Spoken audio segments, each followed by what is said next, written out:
월척을 낚으려면요 핫플레이스로 가야 돼요. 예. 요즘에 대여 핫플레이스 어디입니까? 용산항이죠. 아, 용산항이 있어요. 권영세 장관. 통일부 장관. 근데 왜 이렇게 딱일 때리죠? 아니, 붙이는 거예요. 마음에 안 드세요? 아니, 붙이는 거. 접착제가지고 정치적인 편향성을 드러내신 거예요. 오해했습니다. 저 오해 살만한 행동 좀 하지 마세요. 때리셨어요. 아니. 살짝 붙여주셨죠. 그 다음에 원희룡 국토부 장관. 네. 이렇게. 아니, 보기 싫어요. 이렇게 가리시고. 네. 자, 그런데 이미 이 심해에 엄청난 물고기들이 대어들이 있어요.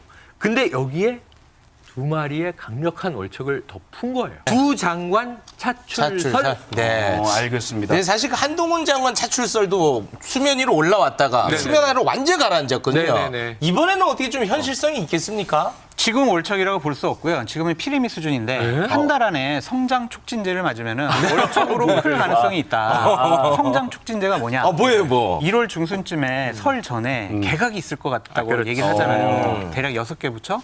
그러면은 저때 통일부 장관, 국토교통부 장관 바뀌어요. 그러면은 대통령이 저는 국민의힘에 사인 줬다고 생각해요. 내가 마음에 두고 있는 윤심 후보는 예를 들면 원희룡이야.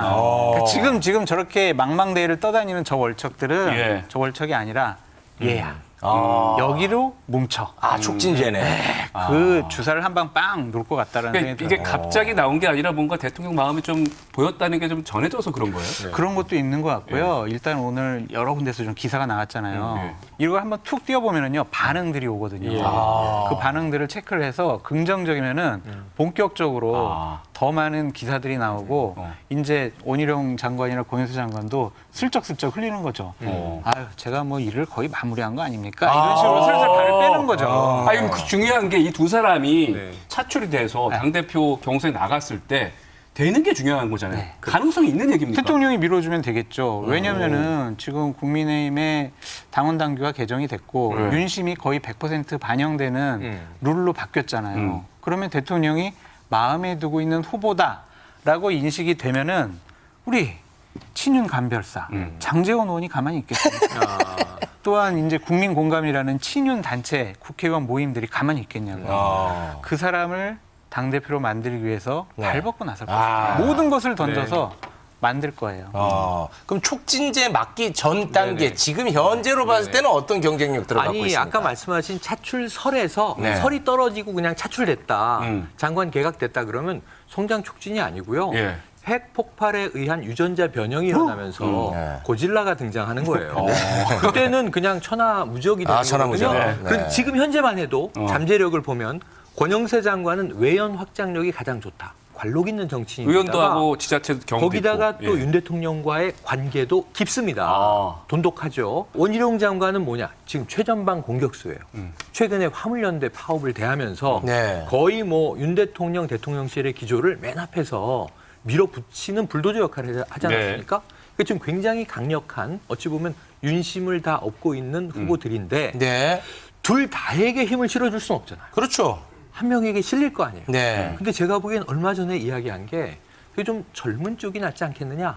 MZ세대와 공감이 있어야 되지 않겠느냐. 그래서 한동훈 장관이 갑자기 떴던 건데 네. 저는 원희룡 장관 쪽에 힘이 조금씩 실리고 있다. 성장 촉진 주사. 네. 거기에 지금 막 이제 유전자 변형. 네. 지금 저기 어장에는요 4가지 어종이 있어요. 어종 분류법이 있습니까? 분류가 있어요. 네네. 그러니까 첫 번째는 서류 전형 탈락자. 서류 전형 탈락자가 누구예요? 유승민 전 의원.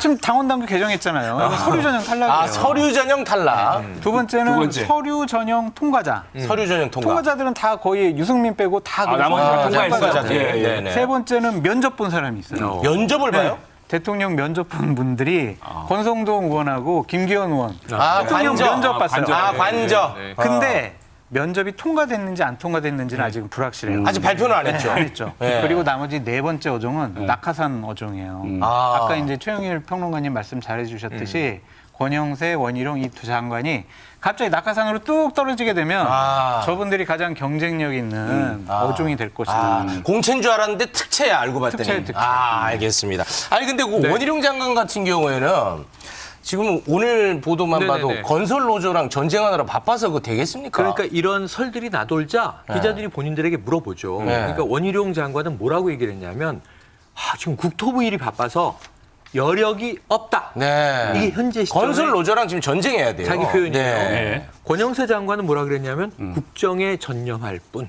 근데 이게 사실은 좀 묘한 얘기 아닙니까? 그러니까 정치인들은요 외계어예요, 외계어. 그러니까 외국어도 아니고 외계어예요. 그거를 정치 언어 번역기에 넣어가지고 우리가 해석을 해요. 번역해 주세요. 네. 그러니까 저 말은요. 여건이 되면 저 나올게요. 저 어차피 뭐 정치 해야 되고 저 2024년 총선 출마해야 되지 않겠습니까? 네. 그 최적기는 뭐 내년 뭐 당대표 선거일 것 같은데 대통령께서 뭐 여건만 마련해 주시면 저는 언제든지 당에 가서 봉사하고 대통령과 호흡 맞춰가지고 공천 제대로 하고 총선 승리를 이끌겠습니다. 라고 하는 얘기다. 네. 그렇게 보이죠. 알겠습니다. 아니 근데 제가 진짜 아예 정치를 몰라서 거짓말. 그 장관하고 네. 당 대표하고 네. 당 대표 훨씬 더 탐나는 자리예요? 아유, 당연하죠. 비교가 안 돼요. 특히 이제 내년에 3월에 있을 전당대회에서 뽑힐 당대표는요. 대통령과 호흡 맞춰서 총선 공천을 좌지우지할 수 있다. 네. 내목도 챙길 수 있다.